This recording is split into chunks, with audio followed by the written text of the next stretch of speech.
Avant de débuter, j'aimerais vous rappeler qu'il existe un moyen encore bien plus puissant que le Feng Shui pour obtenir des résultats extraordinaires, comme une grande richesse, des relations épanouissantes ou une excellente santé.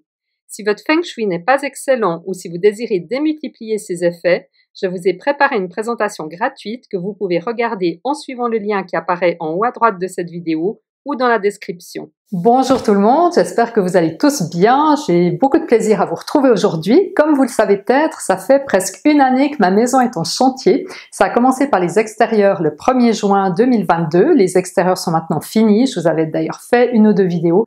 J'en referai peut-être une ou deux aussi. Et les intérieurs, les rénovations ont commencé le 1er avril. Elles sont maintenant terminées et ce qu'on va voir aujourd'hui et dans les vidéos prochaines, c'est quel est l'impact en termes de Feng Shui des rénovations qui ont été faites. Alors aujourd'hui, on va parler du Velux, de la création d'un Velux, quel est son impact en termes de Feng Shui, et dans la prochaine vidéo, on verra quel est l'impact de la nouvelle salle de douche avec la suppression de l'ancienne douche, et également dans une autre vidéo, j'ai remplacé le mazout par une pompe à chaleur. Quel est l'impact, s'il y en a un, en termes de Feng Shui? Alors aujourd'hui, on va parler du Velux. Si déjà maintenant vous avez une idée en quoi la création d'un Velux peut modifier le Feng Shui d'une maison, vous pouvez mettre la vidéo sur pause et me mettre dans les commentaires votre idée.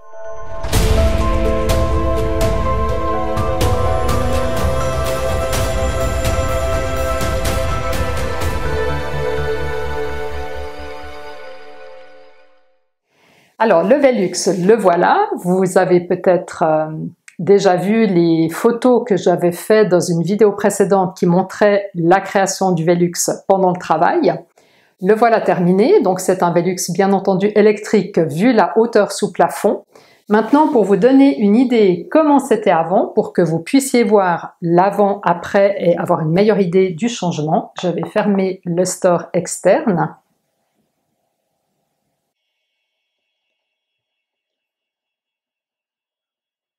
Voilà, je pense que vous avez tous remarqué le changement, c'est bien entendu au niveau de la lumière apportée par le Velux. Alors maintenant, vous allez me dire, mais c'est quoi le rapport entre la lumière et le Feng Shui? Donc, est-ce que quelqu'un a une idée? Quel est l'impact de la lumière en termes de Feng Shui? Eh bien, la lumière est yang. Rappelez-vous, l'équilibre yin-yang, c'est un des principes fondamentaux du Feng Shui. Il est enseigné dans le guide pratique Ma Maison Feng Shui que vous pouvez télécharger gratuitement dans le lien sous la vidéo. D'ailleurs, toutes les pièces ne doivent pas être yang. Vous pouvez également trouver quelles pièces doivent être yang et quelles pièces doivent être yin dans ce guide pratique. Donc ici, comme on se trouve dans un séjour, eh bien un séjour c'est une pièce à vivre, c'est une pièce vivante où on travaille, on fait la cuisine, en l'occurrence ici. Donc on veut qu'il y ait une majorité de yang et c'est l'intérêt de cet ajout de lumière.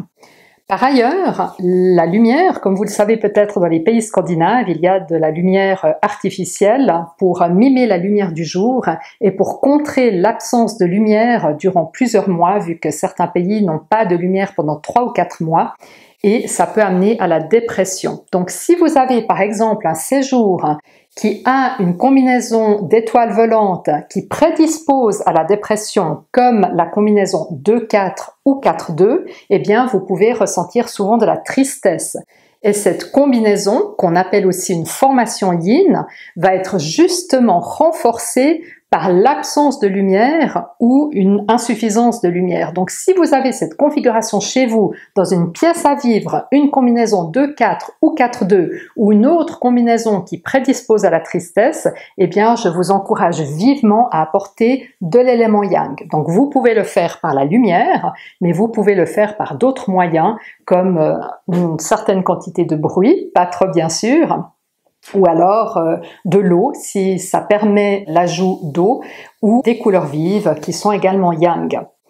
Maintenant, justement, l'excès de yang est très néfaste. Si vous imaginez aller à un concert en plein été, quand il fait chaud, donc même très chaud, c'est un excès de yang avec beaucoup de lumière, un excès de yang avec beaucoup de bruit, un excès de yang, eh bien, vous pouvez faire même un malaise par excès de yang. Donc, c'est vraiment l'équilibre à trouver et c'est la raison pour laquelle j'ai fait poser un store externe lors de canicules ou de lumière très vive et j'ai également fait poser un store interne que je vais vous montrer maintenant.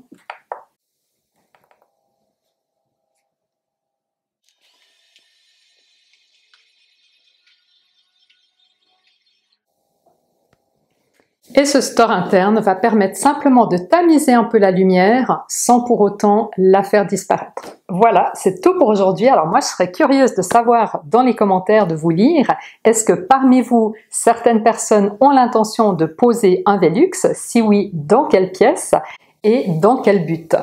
Je vous remercie de m'avoir écouté, je vous souhaite une très belle journée et je vous dis à très bientôt pour la création de la nouvelle salle de douche.